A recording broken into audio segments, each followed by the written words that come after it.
Hey, welcome back to another video. I hope everybody is doing well.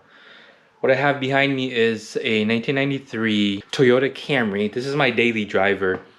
So what had happened is, and I'm debating whether I make a video of this or not, but what had happened was I was coming home from work. I stop at a stoplight and all of a sudden a flip of a switch, the engine starts doing a rough idle on me like it's gonna die, right? So I give it some gas just to keep it steady so I can drive to a safe place. So then I arrive to a parking lot that is nicely lit, and by this time it's starting to get dark again because it's winter. So I pop the hood, I look through it all. I didn't see anything obvious, so I said, you know what, I'm just gonna drive this thing home and just kind of two pedal it. Hopefully I don't do any damage to the engine in the meantime, because it is my daily driver. All my other cars and trucks get poor gas mileage, so this is my workhorse. I'm really hoping it's just a minor issue. I'm thinking it's some sort of ignition issue, whether it be spark plug wires. So we're gonna dive into it, and if I can make this into a video, I will. And here we go. Let's check it out.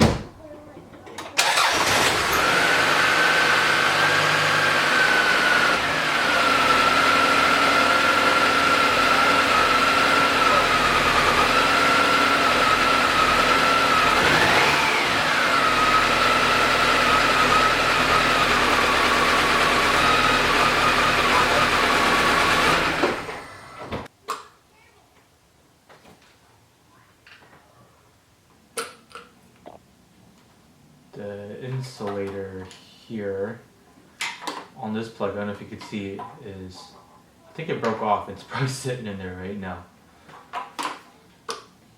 Maybe that's all it is. Okay, go on. Try my best to show you each cylinder. So they all look pretty unremarkable, again, except the I think that's the second cylinder over here where again the insulation fell off, so I'm gonna have to fish that out somehow. Okay, yes. All right, this is what we got.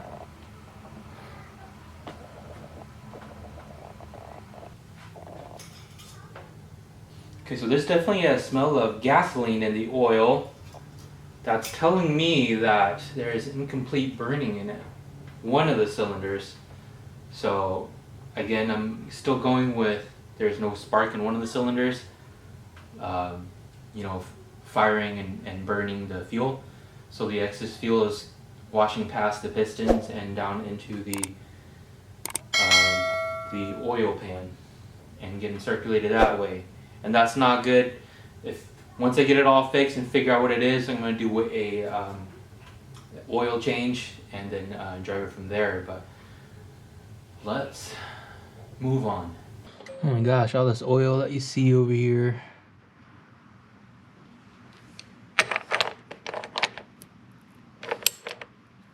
Just gonna tighten these guys up just by feel. Oh, that one's super loose. Sandwich down the gaskets a little more. One's a little loose. That one's really loose.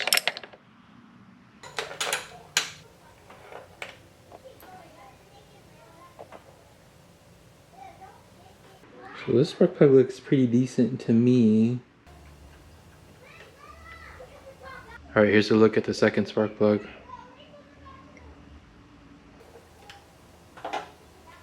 Okay, there's a third spark plug. Okay, a last and fourth spark plug. So could it be that this second cylinder is misfiring somehow because the insulation fell off? It could. I mean, the electricity could be escaping this and not going to the spark plug. But the spark plug, I would have expected the spark plug here to be a little dirty, a little wet and dirty, but it is not. There's the distributor cap, the plugs there. I labeled it from last time already. That looks like that's labeled 1.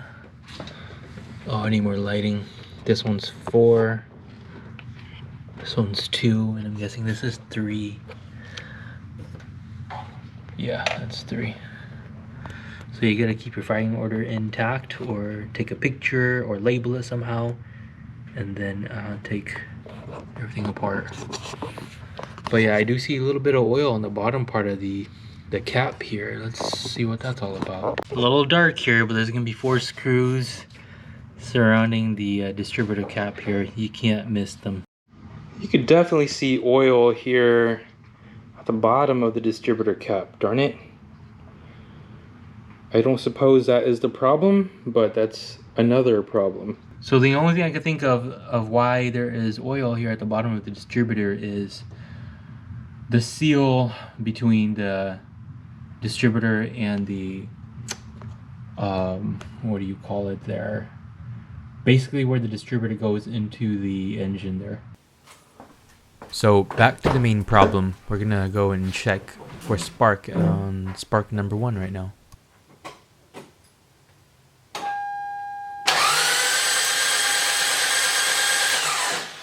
Why the engine sounds like that is because I didn't put the spark plugs back in. You can obviously see there's no spark.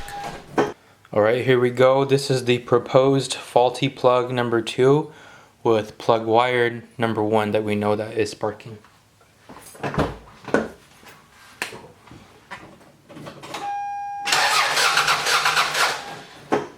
Well, there you have it. Quite uneventful. Just a spark plug, but I did show you how to eliminate it. Eliminate if it's a wire or a plug. Thank goodness we didn't have to go into the distributor and distributor cap because I just don't feel like messing with it.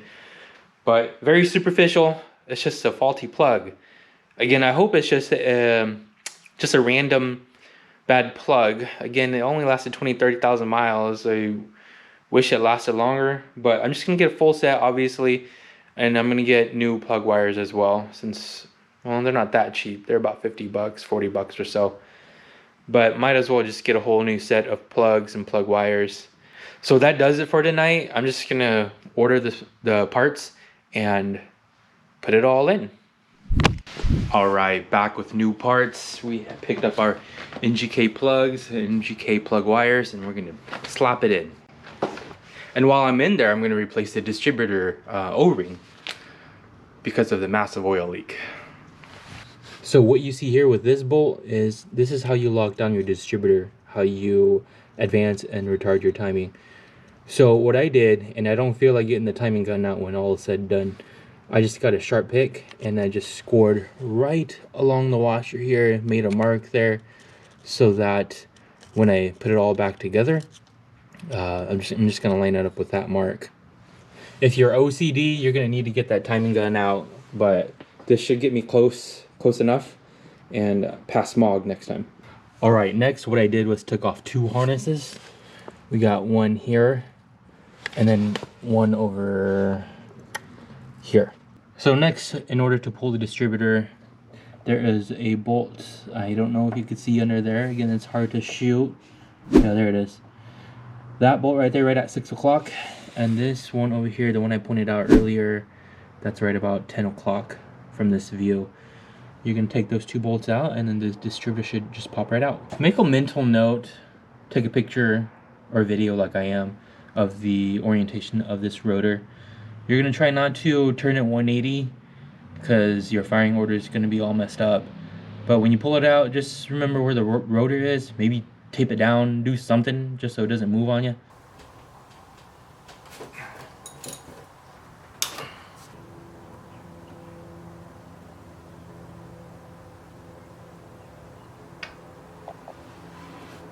So this is the distributor, the back side of it, and this, as you can see, I didn't wipe off the residue yet.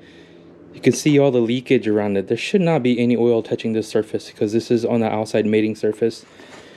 This O-ring here is supposed to be what's stopping the oil, and it's not doing its job. And honestly, I don't remember if I replaced that when I did the top end rebuild. And also you can see it's pretty evident right on the face of that part of the engine.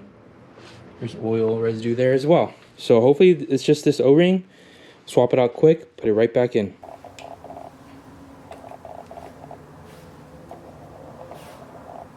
Just doing a quick little visual inspection on these two O-rings.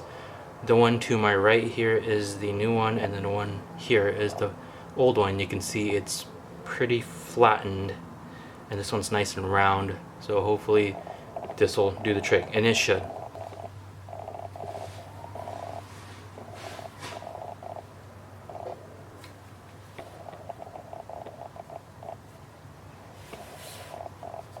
Still a lot of oil residue here, so I'm just rubbing the O-ring with a little bit of oil around here already, so that when you slide it in, it just slips in. Alright, I got my rotor close to how I pulled it out. Hopefully it's a flawless install.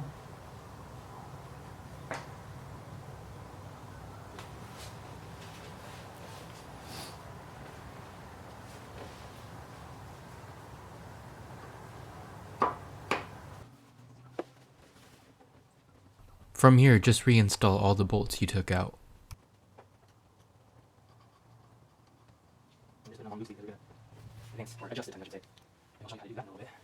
And this top bolt, I just realigned the bolt washer to the mark that I made earlier. So I like putting dielectric grease onto these contact points.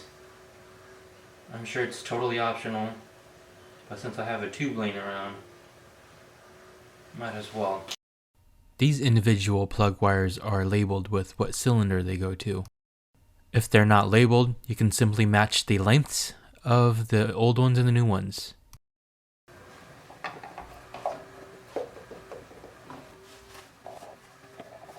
Fasten the distributor cap with the 3 bolts that you took out earlier. Lastly, plug in the 2 harnesses.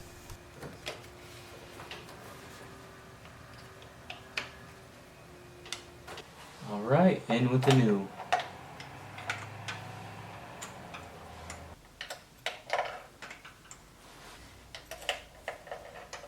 As you can tell, I'm not a big fan of torque wrenches. Feel free to look it up if you want, but I'll use torque wrenches for suspension components. Camshaft, bearings of all sorts. Yeah, I'll use a torque wrench, and I have 2, but for this I don't think it's necessary. And also an interesting thing I learned off the Google I did not know about is that copper spark plugs last only from 20 to 30,000 miles. And that's about how long these plugs lasted. So next time I'm just going to iridium.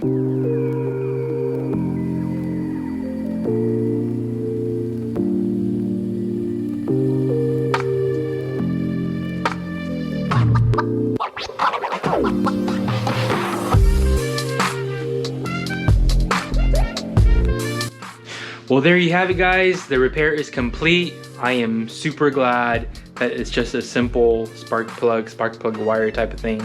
Very superficial. I hope what you took away from this video and what's valuable is how to go through and determine if it's a plug wire.